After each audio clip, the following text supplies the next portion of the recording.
Hello everybody from rainy and chilly Sydney today. I'm bundled up. Today we're talking about hormones and the hormone-eczema connection.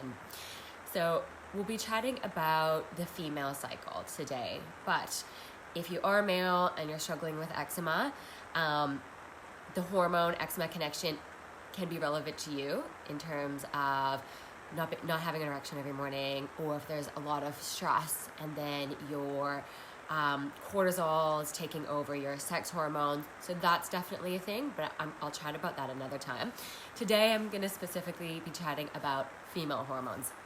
So if you get cyclical eczema, which that means do you get eczema around your period? So sometimes it can be after ovulation, before you menstruate, or maybe your eczema gets better around that time. So these are all signs that there is a level of hormone imbalance.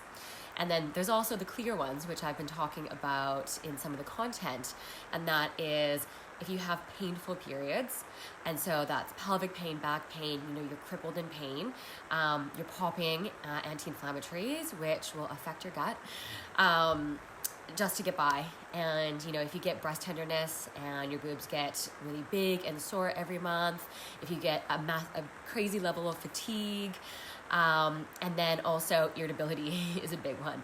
Sometimes you can feel just like a beast comes out of you. And that's definitely something that affects relationships, and you just lash out. So it's not a great way to live, right? And having that sense of irritability. And for a lot of people, they dread that time of the month. And for most women, they just think that's normal. So if they've had that level of pain, it could be their parents and their sisters have that level of pain as well. And that's their normal baseline. But today we're going to go through why it's common with a lot of girls, but it's not normal, right? Because these are all red flags and these are signs that there's an imbalance in your body. So I would love to know in the chat if you experience any of those symptoms. If you get either cyclical or monthly eczema based around your period, maybe you don't know, or maybe you're just stuck in that eczema flare, or if you do get any of those PMS symptoms. Also cyclical acne too. If you notice that you get acne around before your period as well, that's another red flag too. And so it's common in the eczema world. And a lot of times when I chat to women, they don't come to me saying I have hormone imbalances because they think it's normal and they have bigger problems, right? They have rashes all over their face and the hormones have been pushed down a little bit. But then when we start doing the health history and we do the root cause mapping and looking at their eczema symptom score, we uncover, whoa, you're literally in pain 1 week of the month, which can add up to, that's like 3 months of the year. So that adds up to a lot of time being in pain and being uncomfortable. So, the main thing that we're always doing when we're trying to heal ourselves from the inside out is get a better quality of life. So so what I'm going to do is talk about what's happening inside your body, and I'll give you some examples of what you can do to get to the root cause. But first, I'll give an example of Christine. So I did an interview with her a little while ago. If you haven't watched it or you'd like to be tagged in it, drop Christine in the chat. We can tag you. But Christine, she would dread her period every month. So even leading up to her period, she'd have an activation of her nervous system, and she'd be dreading it because she could not get out of bed. And she had 2 little kids, and we went through this in her interview. And it's really hard when she's at a very high demand job. So she has a lot of output at work, but then around her period, she literally was immobilized and crippled in pain. And her only crutch was using Advil and then Benadryl. And on top of that amount of pain, she'd also be getting eczema flare-ups. And it was really frustrating for her because she knew every month she's going to get this flare. And everybody with eczema, we all know that there's a little level of trauma every time we either see a flare-up coming, or if we know it's going to come, which is even worse, because you're up all night scratching right? And your skin's burning, and you know all the flow-on effects, right? It just affects you physically, mentally. It's a lot. So knowing that's coming every month is a lot.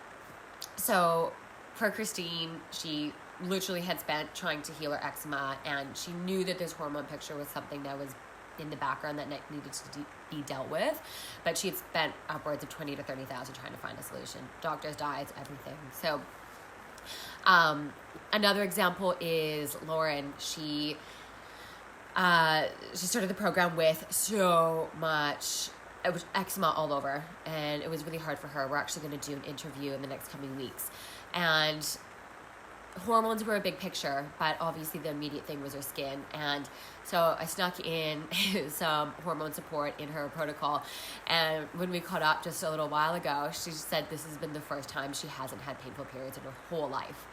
So when that's your baseline and you're used to that every month, you just get by. And that's kind of the same with eczema too. And I don't know, let me know in the comments below, drop a yes if you have eczema, you struggle with it, but you just get by, and that's your baseline. You know, you have this amount of pain, like, you know, your breasts hurt, and you get like pelvic pain and back pain, but you just get by. So you don't realize until it's gone, like, how good life can be when you don't have that amount of pain. So let me know if you guys can relate to that. Okay, so I'll go into the why of what's happening. So the eczema hormone connection. So what's happening with that? If you have a high level of inflammation inside your body, then that you'll have a high histamine release, and that histamine will affect your estrogen, one of your sex hormones. And then that estrogen will affect the progesterone. And progesterone is the king hormone. Well, let's say queen. The queen hormone when we're talking about female reproductive system. So if there's any level of inflammation, that will affect your hormones, right? And then in the reverse, if you have high estrogen and your hormone balances came first, that's going to increase your histamine levels. So this is a double-edged sword. Does that make sense? So then we can look at the big picture. And this is a really good example of why we need to zoom out, not just think hormones, don't just think skin, don't just think your gut. It's everything together. Because when we start looking at, okay, what can cause histamine? So stress is a big cause of histamine release. So stress, overwhelm, anxiety, that might even just be subconscious. You know, you might just be running on high, busy all the time, and that's just your normal, and you don't realize that you're actually stressed. This is something that usually, you know, we uncover months into the program. Then also, if you have that level of gut dysfunction and you have overgrowths in your gut, if you have any heavy, like hidden infections, heavy metals, if you have mold, all of this is going to be creating a histamine response as well, right? So then that histamine response is going to affect your hormones. That high estrogen is going to increase your histamine. Now your histamine bucket, your inflammatory bucket, is full. And that's when you get the flare-ups, right? So I'm not going to go into the histamine chat today, because I did a full other video. If you haven't seen the histamine video, drop histamine below and we will tag you in it. But just as a quick side note, this doesn't mean go on a low histamine diet. You need to be getting to the root cause, right? And always think why. I say this again and again. The main takeaway of everything I talk about is ask yourself why 3 times, right? It's not the hormones, it's not the gut, it's not just stress, everything together, right? How did the body get to that place? And it's not just about, okay, histamine is the bad guy, hormones, I need to fix that, but what can we do to either produce more progesterone, help eliminate estrogen, and help break down histamine more effectively? Does that make sense? Drop a yes below if you guys follow. I'm giving you a lot of info here. Okay, so then the next step is, okay, I understand why, where it's coming from, the connection with eczema, inflammation, and hormones. And just as a side note, if you are new and you haven't watched previous videos, eczema is a secondary symptom to something else that's causing inflammation in the body. So that's just the basis. But then we think, okay, so how do I start pinpointing where all of this inflammation is coming from? right? So the process to do this, and this is what we do in the Love Your Skin program, we do root cause mapping. So we look at your health history. So we look at, okay, what have your stress levels been your whole life? Because this brain-skin connection is a big one. Are you just running on high all the time, go, go, go, busy, busy, high to my job, you're a mom, and you're just on from the moment you wake up to you go to bed? We've all been there. That's definitely a thing. Is that a thing? And then was your hasn't been well since picture, when your eczema was at its worst and it came back with a vengeance, was that around a major life event? It's usually a yes. So then we think, okay, we need to be dealing with that. Then we think, okay, what's your baseline of hormones, right? So when did all of these hormones start, and these hormone imbalances and hormone symptoms start popping up? So for some people, for quite a few of the girls, they've always had this level of hormone imbalance. I gave my example in a post recently, and my hormone imbalance came when my eczema was at its worst. And when I was writing that, I actually thought, oh, yeah, like not a coincidence, but that's when my health was unraveling. And that's definitely, I was trying to look back at some pictures, and that was when my skin was at its worst. It was when my hormones were at its worst. And that's when the body, you have this level of inflammation, and then you keep noticing more symptoms pop up. So you'll notice this. So again, when you do your eczema symptom score, if you haven't done that already, drop ESST below, and we'll send you the eczema symptom score. But if that hormone row is high, need to be adjusting that. But we look at, is this something that just popped up, or have you always had this, right? And then we look at the gut symptoms. So then we look at what gut symptoms are you experiencing, and where is that high in your eczema symptom score test. And then we backtrack that. When did that start?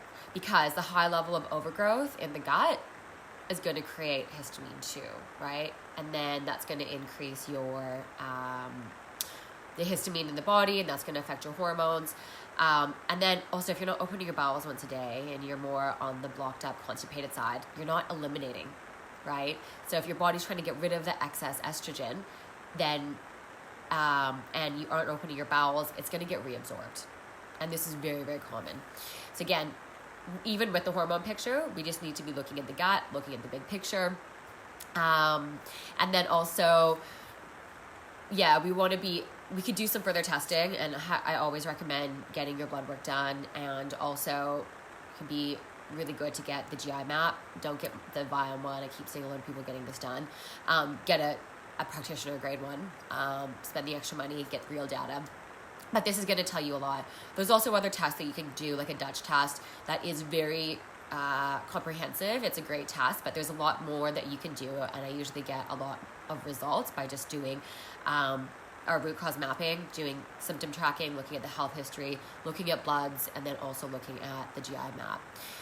So that's how you start getting to the root cause, right? Where is all this inflammation coming from? It's not just one thing. It's not just one body system.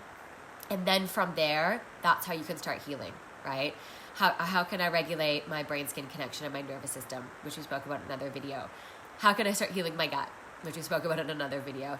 And then how can I start reducing histamine? We spoke about that in another video. So we really built up to talk about the hormone picture because it is complex, lots is going on, but when you zoom out and you can understand, if I deal with the one thing, then you're going to have this flow-on effect with your relief of symptoms as well. Okay, so let me know if that was helpful. That was a lot of info. So if that was helpful, drop a yes below. If this is something that really hit close to home with you, and you have noticed that you get cyclical eczema flare-ups around your period, if you do get the classic PMS, irritability, not feeling yourself, your mood just feel like an animal sometimes, if you get a lot of pain in your breast, in your pelvic area, and in your back, fatigue, heavy flow, blood clots, all that, this needs to be addressed. So if you would like some help with that, and if you want to see if you are a good fit for the program, if we are able to help you in the program, drop let's chat below. Otherwise, I will see you on the next video.